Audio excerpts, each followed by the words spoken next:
Don't act like you should never avoid how you're feeling. It's okay to be upset. It's okay to be mad. It's okay to feel what you're feeling. Just don't get stuck in it. Yeah. Right. Like, let's talk about it and let's move on. And I teach my kids what we say about ourselves, and I wish I knew this as what we say about ourselves is actually prophetic. Welcome to the FocalFlip Podcast. Every week we take a deep dive into the mystery and stigma behind mental health and explore real-life stories of struggle and triumph. We aim to educate and encourage others as we bring together a diverse group of guests. From the streets to sanctuaries, classrooms to boardrooms, mental health does not discriminate, and neither do we. Prepare to laugh, prepare to cry, prepare to be changed. Let's get into it. Well, welcome everyone to a special edition of FocalFlip. I'm your host, Pat Morgan, and I'm here with two amazing friends, Danielle Harris and Mercedes Clarke. And we are going to talk about being a mom, a wife, business owner, all the things, daughter, sister, all the things that as women, we thrive and try to do so well, right?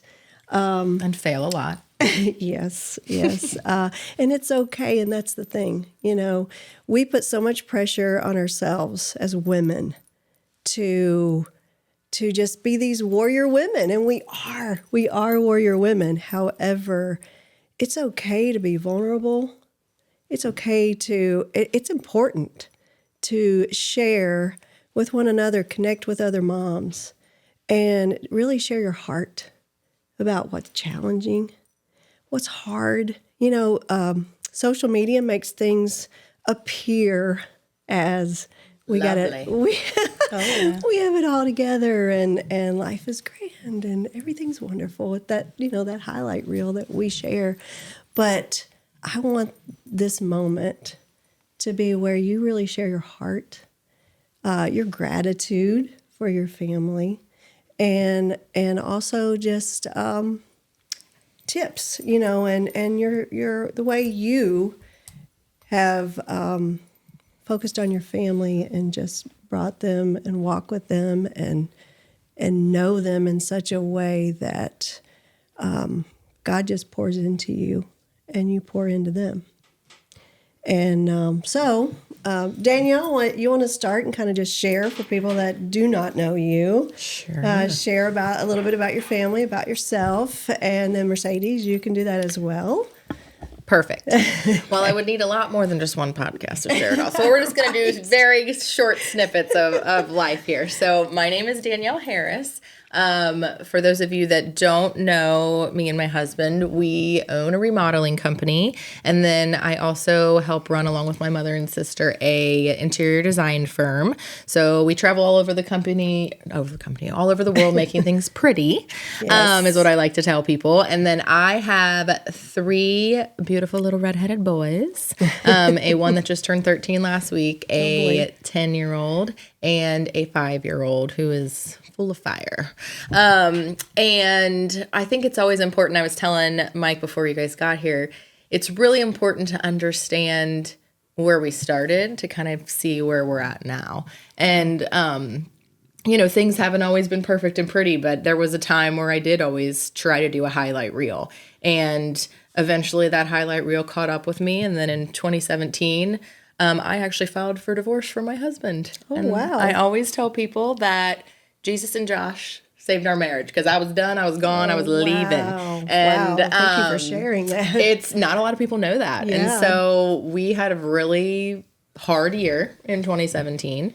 And there's a whole lot to dive into that. And like I said, that's for a whole nother podcast. Yeah. But that's really where I think that I always knew Jesus and knew the Lord. I grew up in a house that we went to church. I went to private school, but I wasn't having an intimate relationship with Jesus. Yeah. He wasn't our priority. And I think that's really where I was at rock bottom. And that's where I kind of met the Lord very intimately. And things started to change and started to shift. And we got pregnant with Rowan. And it was just a very beautiful thing that God orchestrated all the way through that I never expected, because the marriage wasn't even going to last past 2017. So, what I would have said on this podcast 10 years ago is very different than what I would have said today. And I'm very thankful that we had to walk out all of that to be able to share with people today the way a family is designed to be raised. Because I tell everybody when I do talk about it that I really firmly believe that the devil would want anything else besides a family to stay together. And if they can attack the family and the husband and wife, it starts there, and then it branches off to our kids. And you and I, over the last couple of years, have really dug deep in this with the school system, with suicide and all of that. And I can guarantee you majority of that is starting inside of that family dynamic. Yeah. So I'm really blessed that you asked me to come do this today. And I'm glad that we're able to kind of dive a little bit deeper and see how each one of our families kind of connect. Yeah. Thank you. Thank you for sharing. Mercedes Clarke, will you introduce yourself? Yeah, okay. I'm Mercedes Clarke. My husband is Will Clarke. He was a former Cincinnati Bengal, Tampa Bay Buccaneer, New Orleans Saint, all of the things. He's a current UFL player. Football is life right now. It's always been life. We've been together since 2013, and he's been my best friend since the very first day we met. Does he get on my nerves? 1,000%. But I would not want to do life with anybody else. I have 4 beautiful babies. Thank you, Lord. I have a 10-year-old daughter named Mina. How old is Marley? 7-year-old daughter named Marley.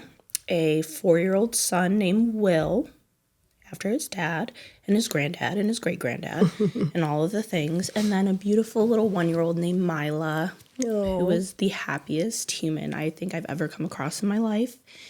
And, I just help my husband. We have a training business. I'm the cheer director for the Union Raiders for the NKYFL. So my life is surrounded by children, which I love because kids are pretty cool. Awesome. I think they're just so genuine and sweet. Yeah. So I love it. Everything that me and my husband do for the community is for the kids. So that's what keeps us going as far as serving. So I think I covered everything. Yeah. I don't know. Maybe not. I love how you both have such a strong voice in our community, and so impactful. And yes, those children that you touch. I mean, we walked together a little bit when a call to action came around, and we were praying over our students and just over our families, and just talking a lot about really what's going on. What is happening where our families are just so distracted by things. And I feel like that is a ploy of Satan to 100%. kind of just, it seems harmless, right? It seems harmless, but then it just kind of chips away and chips away and chips away. So we want to talk about today just being real and honest about being a mom and a wife, and how you can support your children in a way, like you said, like the family. What is a strong family? What are those characteristics that you would deem important as a strong family unit moving forward, and being part of that community, but inside your home? What are some tips that you guys can give, some things to share that, may be hard and honest, and then how you walk through that? How do you get through that? Because we all have those things that come up every day, practically, when you're dealing with middle school kids or young kids, and you're both kind of in a different place, and you're going through motherhood.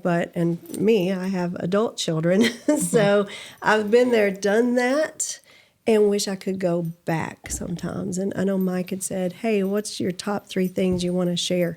One of the things is, just slow down and you are probably in that place where you're also transporting your children, being the Uber driver. And if I could go back and get those moments back where they're in that car with me, I would have deeper conversations, you know? Well, this is crazy that you're saying all these things, because I wish that the people could read what I have written for my answer to kind of like how our family does things to stay connected. Because for us, and I'm sure, Mercedes, you feel the same way, our lives are very chaotic when you're trying to raise a young family. So I feel like it's really important to slow down. I talk about the beauty of being able to slow down, but keep God the center of your home. Like, we keep it very simple in our house. We're not a formal household. Everything's very casual. We play a lot. We laugh a lot. I ask a lot of questions. And I think that is one thing that I hear a lot, or I see a lot of on social media, where it's like, oh, we're just giving them their space. Right. And I do give them their space, but I ask a lot of questions. They ask me a lot of questions. We're a very dynamic household. And the one thing that I think that is very important, and I've gotten pushback on this before from other people, is I answer pretty truthfully almost every question my kids ask me. As you should. There is, I have a 13-year-old, so there is some things that, I might be like, I'm going to give you the short answer, but we'll discuss that when you're a little bit older. And that really started, he's very inquisitive. That really started when he was probably 11 years old. But I answer pretty truthfully about the majority of things. They're exposed to so much. Right.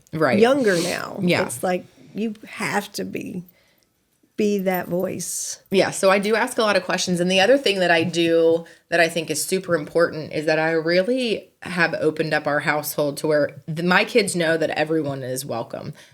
Before we even started this, I was talking about at Halloween. All these kids were at my house. I had no clue who they even were. But luckily I made a big pot of chili. But one thing that's really neat about opening up your house and just letting everyone know that they're welcome is you learn so much more about your kids that maybe as they get a little older in those teenage years, they're not necessarily sharing with you. You start to just see them in their natural dynamic, and you can kind of pick up on, ooh, we need to have a discussion about that when everybody's gone that I heard them talking about. Or you just really get to live into their world a little bit more by opening up their world. So that's one thing that I do too, is they know that anyone can come over at any time. You don't have to ask. And I can really, ask their friends questions too. So I get to know a little bit of everybody. So our family is kind of, open to all. So I always tell you our immediate family is really much bigger than our immediate family, because everybody's always welcome at our house. And I think that's been a big key for us to be able to, understand, is asking questions and being very involved in that way. Yeah, that's great. What's your house like, Mercedes? All the littles. Constant chaos. But it's beautiful chaos. It's just, I don't know, we just kind of, it's very similar to what you were saying. We're very honest with our children. We like to create a safe space where, no matter, like we had to tell my 7-year-old, no matter what you do, we're not going to love you any less, but we need you to tell us what happened so that we can help you. Like, we can't help you if you're not truthful. Like, I'm going to love you no matter what, but I can't help fix a problem if I don't know what's going on. And we're really transparent. I mean, we laugh a lot. It's very immature. Like, I don't even know if I should be a parent sometimes because I'm like... I say that about my husband. I'm like, you're my fourth child. I don't know what's happening. I'm literally like we had a cheer competition yesterday, and I'm counting papers, and I'm like 1, 2, 3, 4, 5. I'm like 6, 7. I'm like, oh no. I'm like, oh no, I'm done. This is not okay. Like, what is happening? But we're pretty. I think so. For me and Will, we're breaking a lot of generational curses in our marriage and in our family. So we're extremely intentional on how we are with one another, how we honor God, and how we keep God the forefront of our lives, no matter what life looks like. And we're also very intentional on letting our kids feel safe and have a voice. My oldest daughter is she's almost like a spitting image of me when it comes to personality, intelligence. She's just this beautiful, curious little light with so much. She just has so much that she wants to know and talk about and understand. And some people will be like, oh, well, your daughter's disrespectful. Like, she asked you why, or this and there. I'm like, but she's not being disrespectful. She's asking me why. And when I tell her the answer, she's like, okay, like, I understand. Like, you just talk to your kids sometimes. I talk to my kids. There's nothing that's off limits. We're just going to talk about it. And I mean, a lot of people are like, whoa, that could never be me. I'm like, but I was her. Oh, yeah. I was her. Same. So I know what it feels like to be shut down, or to be misunderstood, or to just be extremely intelligent and just want to know things. But people take it as you're being disrespectful, stay in a child's place. She's her own person. She's a human. Yes, there's boundaries. Yes, there's certain things, you know, there's rules, there's structure, there's discipline, all the things. But I was her. And I, like, raising her, I'm very intentional. I'm like, by the grace of God, I turned out pretty great, I like to think. But what would life have been like for me if everyone around me, at least the core people around me, just, like, poured into who I was instead of trying to make me feel like I was a bad kid. Right. If I just felt understood by by everybody. So I'm just very intentional on making my kids feel like it's just safe. It's the most important thing. And that's even with all the kids that, like, I coach, like with cheerleading, I'm in charge of like 70 plus kids. I know every single kid, whether I'm your coach or I'm not. I'm in charge of the program. So I need, when you're here, I'm responsible for you. So I need you to feel like it's safe to come and talk to me about anything.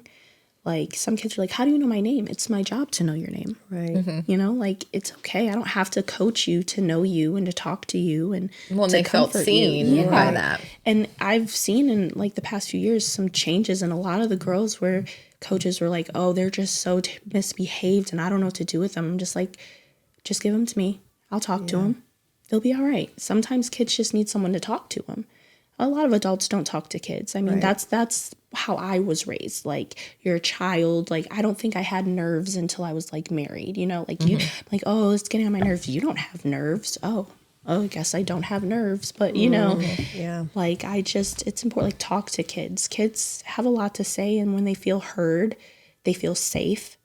And then, like, there's just a bond and a respect factor with, like, that you build with them that just, I don't know, people just need to listen to kids. Just, like, let them talk. You don't have to agree with what they're saying, but just let them talk. Well, and it's interesting you talk about your daughter. I was a very strong-willed. I'm still a very strong-willed person. Same. And my son is the same way, my oldest. And he gets the same thing. A lot of times we'll get phone calls from school or people talking about things. And I'm like, listen, in our house, like, I encourage them to speak their heart, speak their mind, ask questions. And if you're channeling a strong-willed child, they're going to grow up to be leaders. I think God has given us all a purpose. Sure. And not every person God is going to call to be a strong-willed leader.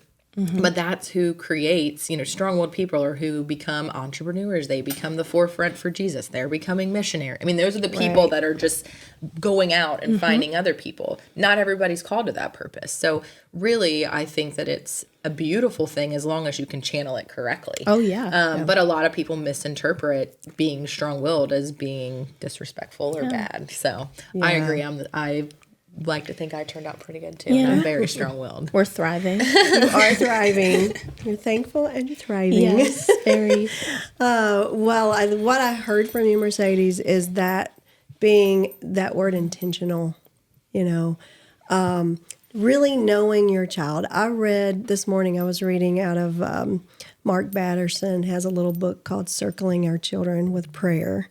And it's just a small little book, and it takes some from the Circle Maker. He uses Love the Circle Maker. Yeah, he uses that, and he has one for children, like for parents to pray certain prayers over their children. And one of the things he says in there is you have these moments with your children, and you're like those strong-willed kids that are like driving you crazy. You're like, oh my gosh, but if you could just see them the way God sees them and start praying about what God's future for them is, and not like, oh Lord, please let them behave, but or let them, it's more of a prophetic prayer Right. for your children.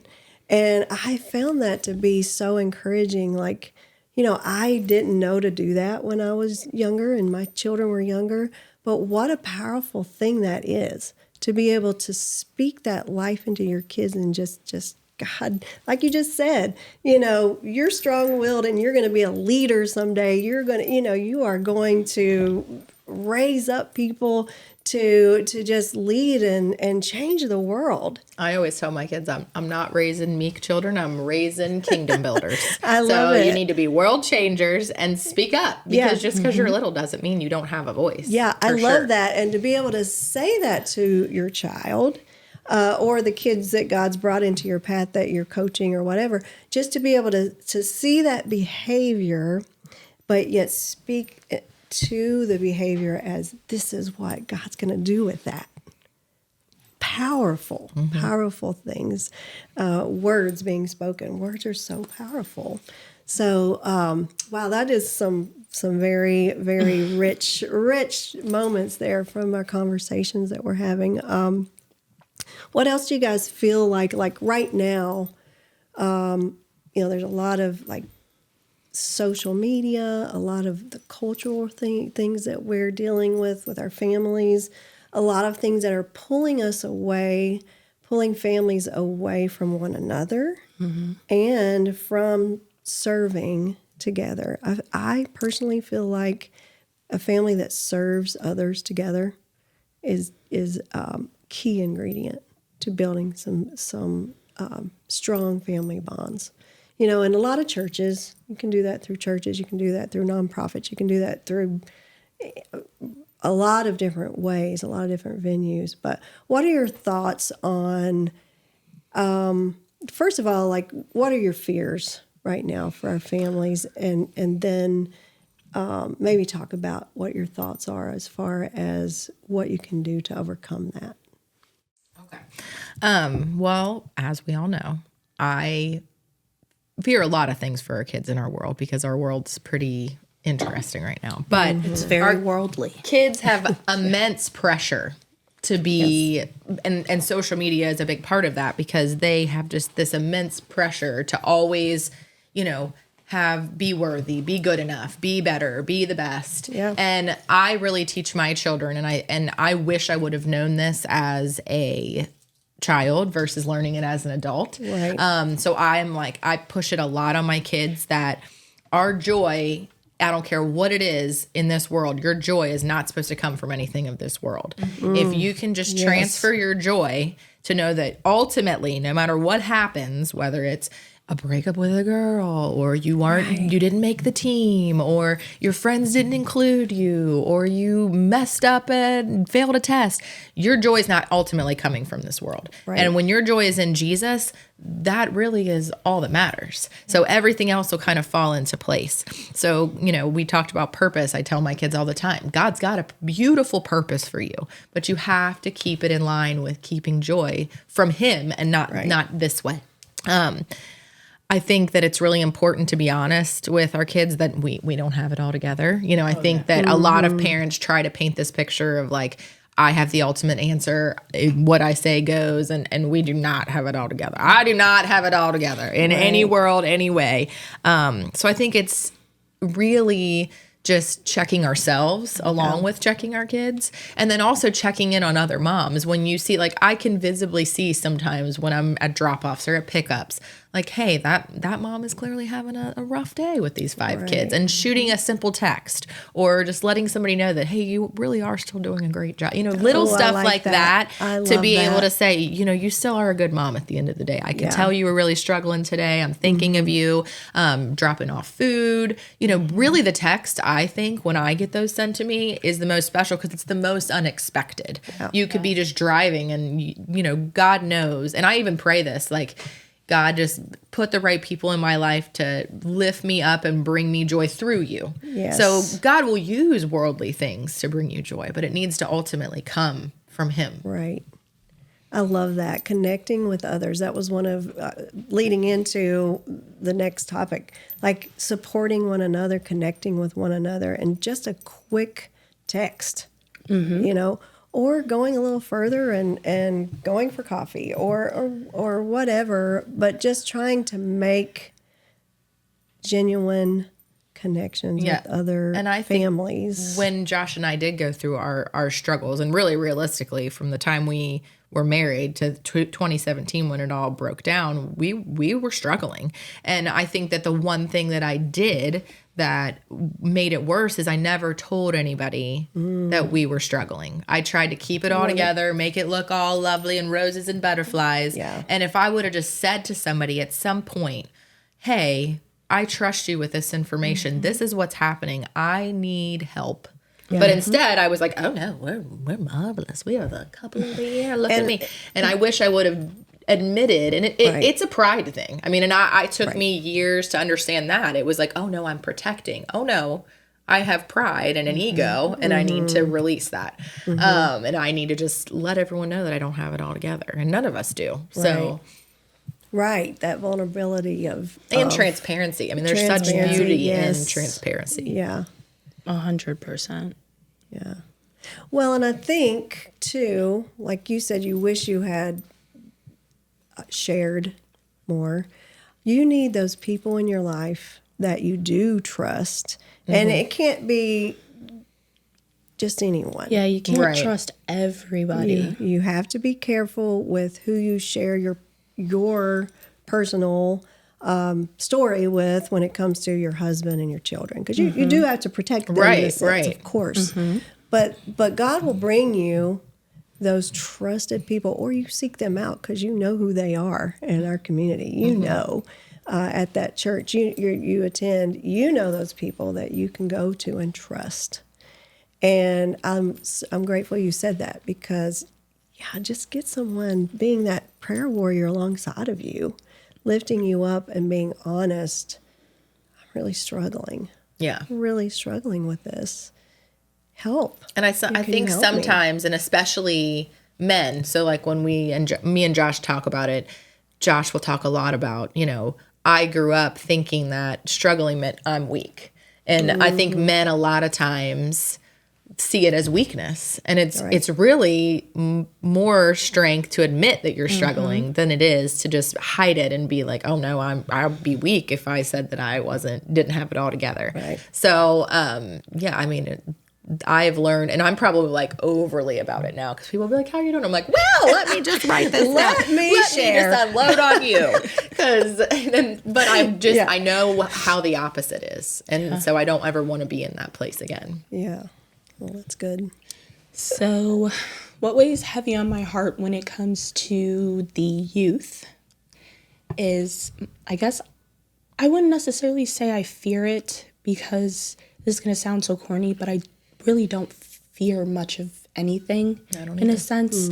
Like, I don't even really claim that, but my concern for the youth is I just worry that there's going to be a lot of missed potential, a lot of lonely people, lonely adults, and a lot of leaders that never knew that that's what they're called to be.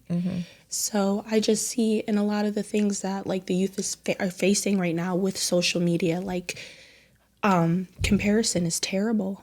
Comparison is so bad. I've literally found myself like, I'm hardly like, okay, I'm not gonna lie, I scroll on TikTok because it's hilarious.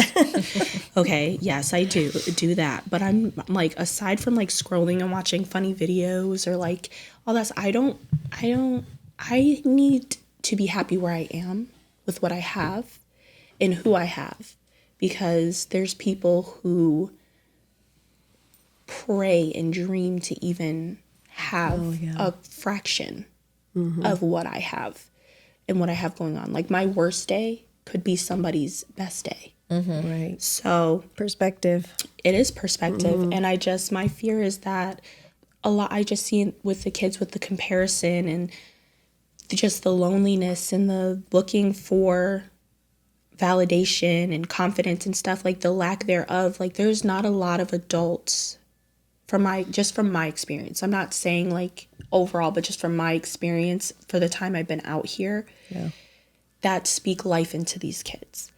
It's more, you're not doing this, you suck, get it together. Why are you crying? Why is this? But it's like they're crying because they're upset. It's okay to cry. Like, let's feel our feelings for a second and then let's move on. You know, like, don't act like you should never avoid how you're feeling. It's okay to be upset. It's okay to be mad. It's okay to feel what you're feeling. Just don't get stuck in it. Yeah. Right. Like, let's talk about it and let's move on. And I teach my kids what we say about ourselves, and I wish I knew this what we say about ourselves is actually prophetic. Yes. So we give the devil way too much credit to think that he knows, all knowing and knows about us. No, you taught him. Yeah. Whatever he's saying to you in your mind, you probably said it first out of your mouth. Yeah. So I try to teach my kids all the time, what you say about yourself is prophetic. So when you step off, my middle son is a pretty competitive wrestler, and if he loses a match, I mean, he's going to spew out horrible things about himself. And I'm like, listen, buddy, what you're saying right now, the devil is going to use to attack you for your next match. So you better say good stuff, because he's going to write all that down in his little notebook, and then he's going to whip that out. Weston Harris, what can I do to attack his thoughts? And so, you know, it's very important, you know, it's okay to feel those feelings, but just watch how you're speaking about yourself. Yeah. And but I also think there's not, like I said, like me and my husband really like to, like I said, create a safe space. A safe space. It doesn't matter if you're 3, 21, however old you are, everybody needs somebody where they know they're safe at, they can talk to, there's not going to be judgment. They're going to give them good advice, even if what they did was, you had no business doing that. Right. Like, I'm the type of person, I'm like, hey, I'm going to be honest with you, that was not a good choice that you made. Yeah. And I don't want to see you in that situation again. So if you find yourself in a dangerous situation, if you don't feel safe to call your mom, you call me.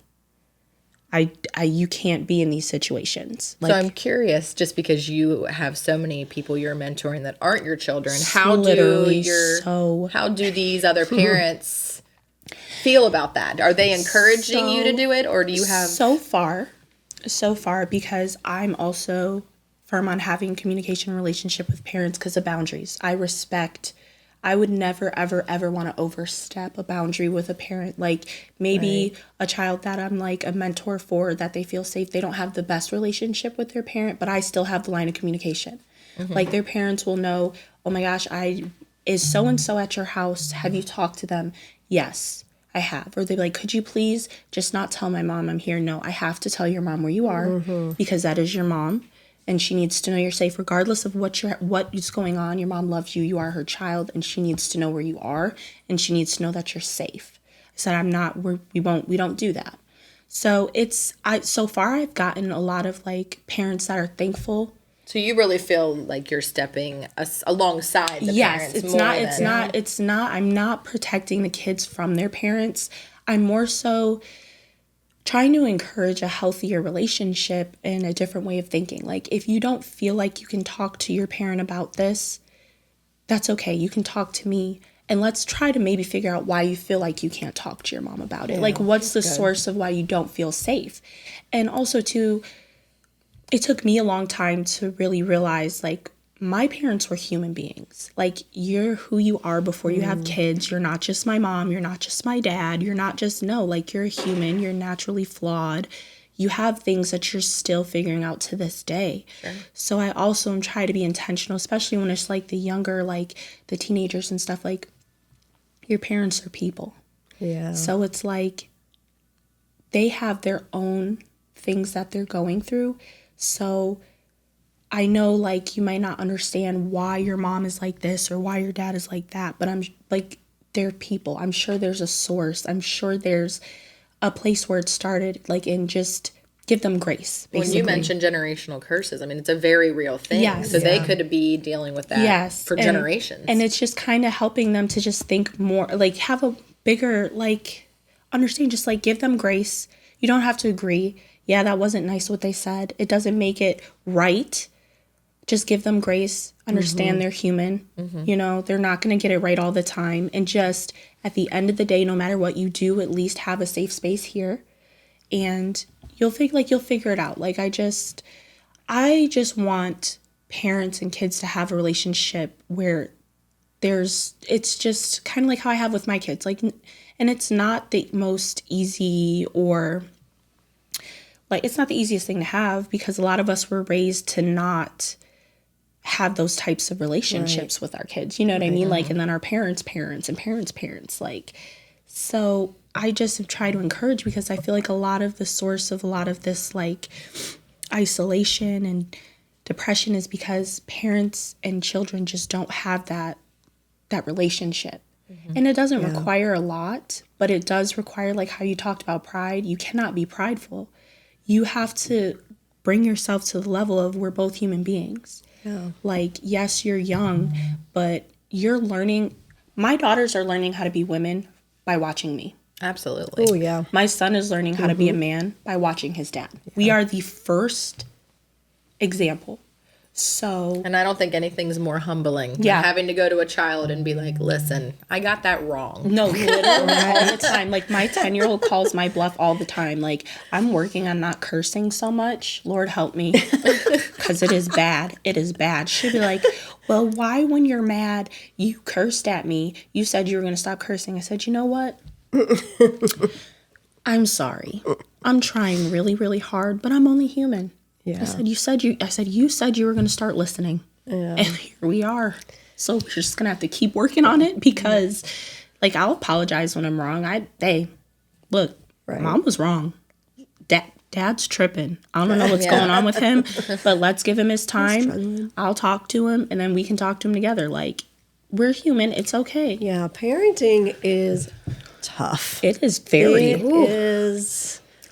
Well, it's just really, really difficult. And you want to have this persona of, I am the parent, I'm the mom, I'm the dad, or, you know.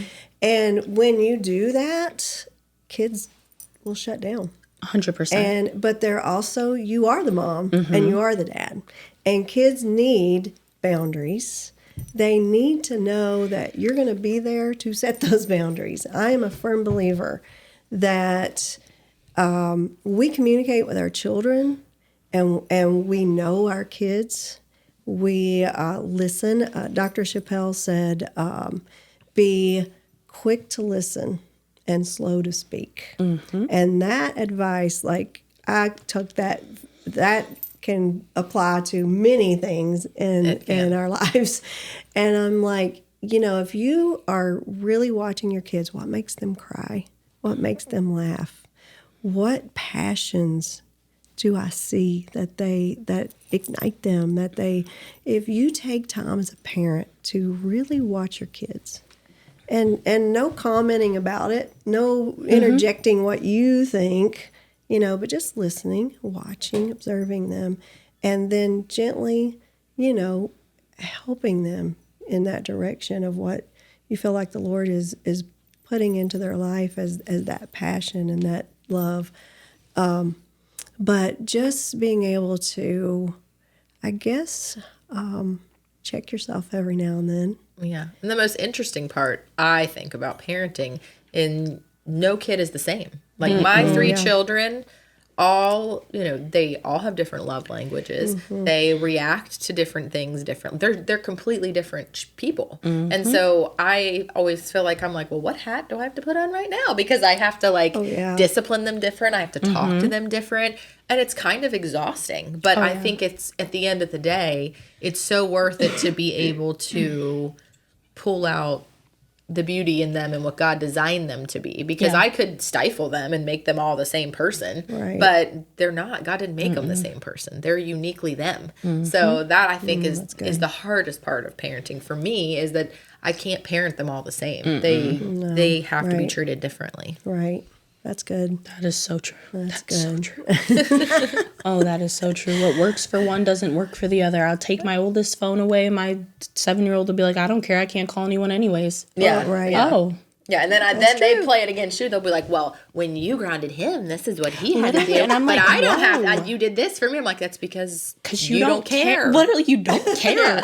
Because you don't care about anything. I don't know. I don't know what to do. I'm trying and figuring it out. But yeah, that's the part that I think is the most difficult. And the other thing that I think is really interesting when you're parenting is getting on the same page as mom and dad, because Josh and I grew up very differently. So we want to discipline differently. Oh, yeah. And so trying to get like a united front, like certain things that I care about and think are a big deal, he's like, I don't really care about. That's fine. And I'm like, no. So I think that's like another thing that's really difficult is trying to intertwine like, you know, his versus mine and creating ours. Yeah. Literally, please keep speaking on that, because that is a whole thing. That is another thing. Podcast. Literally, that like is I said, a whole ours thing. is. I mean, and you don't go, and that's an interesting part. And like I said, for a whole other podcast. But when you get married, I was just thinking, oh, we're gonna play house and do all of this. And Josh grew up in a very rough part of Cincinnati. I always joke he's from pretty much the ghetto. And then I grew up, you know, pretty privileged. And so when we merged a household, I would not have thought there would be so many like different dynamics of the way he thought a marriage should run and a household should run and the way I thought it should run. And that also plays a lot into like when my kids have issues with other kids, he just wants them to beat the crap out of them. And I'm like, we can't do that. He's like, I'll just beat them up one time. We'll be good. You'll be good. That's how you do it in the streets. I'm like, but we're not in the streets. We're in the suburbs. Yeah. It's different. It doesn't work that way. Like, it's those kind of things. Like I didn't realize that, you know, merging that really like that's embedded in him and things are embedded in me. And it's like trying to merge all of that. And then our kids, you know, didn't grow up like how Josh grew up, but they have some of Josh in him. So, you know, it's very interesting how you have to merge. And you're like, wow, we made those. Yeah. That is us right there. And I love when I'll get frustrated about something. He's like, I love how they're always my kids. When you're angry, and when they're good, they're your children when they did a great thing. That's what I say about my dog. I'm like, babe, your dog she's got like one more time. He's like, oh, but you bought her. No, but she's your dog today. I've had it. Yeah, I always call Josh your son, and he's like, "Oh, today he's my son." I'm like, "Yep, he's yours today." Oh, well, ladies, thank you for being here and sharing a little bit of your life and about your family. And I look forward to Josh and Will joining the show and also chiming in. I can't wait to hear their perspective. I know. It is going to be so good. This is going to be quite interesting. Yeah. We can't let them know what you said before they speak. Oh, I already know what he'll be saying. I'm telling you. Yeah. So I really appreciate this. Has been so fantastic. And I just really love the two of you and love what you're doing in our community and in your own families as well. And just, this has been amazing. Well, thanks for having us. Yeah, this was fun. We can do this all the time. Yeah, I think it's important. You know, the holidays are coming.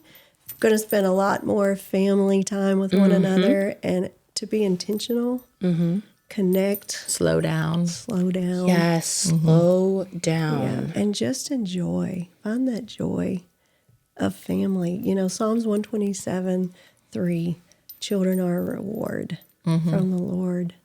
They are a blessing, you know. And in the crazy times when they're under your feet or when they've got the teenage years when they're, you know, seem to be living their own, like, they're in their own world. Yeah, when they hit you in the face with the toy that you said, please stop throwing that because I don't want to get hit in the face. Yeah, all that chaos and craziness, you know, it's just the joy of family. And like you said, you know, people long for that. They long for the love and connection that we can have. And so I'm just so grateful that you guys are here and so grateful to Mike and FocalFlip for letting us have this conversation. Wrapping this up, you know, we've been talking about our kids and talking about that, how there's such a reward and joy for us as being parents and just loving on our children. So one last question.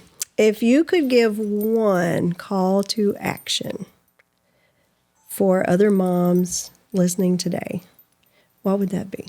I went first on everyone, so you get to go first this time. Oh, no pressure. No pressure at all. Life's chaotic, but it does go fast. So slow down and realize that every day is a good day.